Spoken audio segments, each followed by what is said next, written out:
Dear viewers, good afternoon to all of you. Today I would like to deal with an important tense, that is present continuous tense, regarding conversion of active voice into passive voice. Voice change tense wise అని అనే చాప్టర్లో ఉన్నాం మనం. Simple present tense already over. ఇప్పుడు present continuous మాట్లాడుతుంది.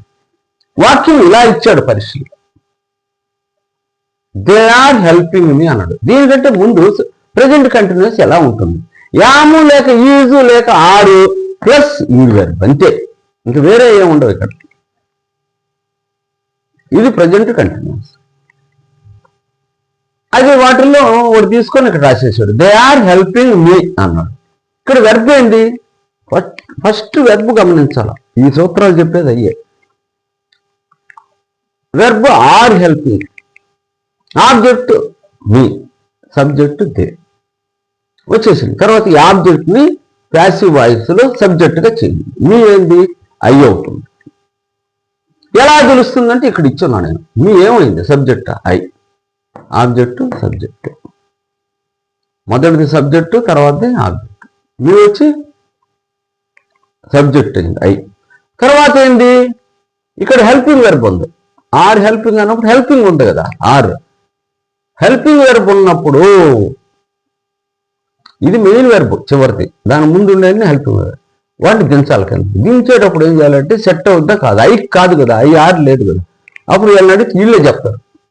ఎడ చేద్దామంటే వీళ్ళే చెప్తారు. యామ్ పెట్టండి, అయామ్.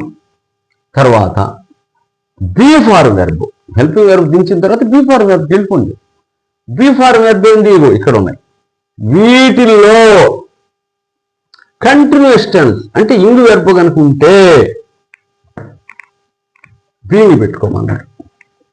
8 ఉన్నాయి కదా, 8 బీయింగ్ అంతే. తర్వాత ఏంది? హెల్పింగ్ అనే మెయిన్ వెర్బ్, పాస్ట్ పార్టిసిపల్ ఏంది? హెల్ప్డ్, అవి పెట్టేసి. తర్వాత ప్రిపోజిషన్ బై, తర్వాత జనరల్గా బై. దాని తర్వాత ఆబ్జెక్ట్ రావాలి. దే ఉంది కదా, దెమ్మ. ప్రిపోజిషన్ తర్వాత దేకి దెమ్మ. చూడండి, దేకేముందా? దెమ్మ ఉంది అంతే. ప్యాసివ్ వాయిస్ వచ్చేసింది. ఇవి అబ్జర్వ్ చేసుకుంటారా. Thank you very much for ever being with me.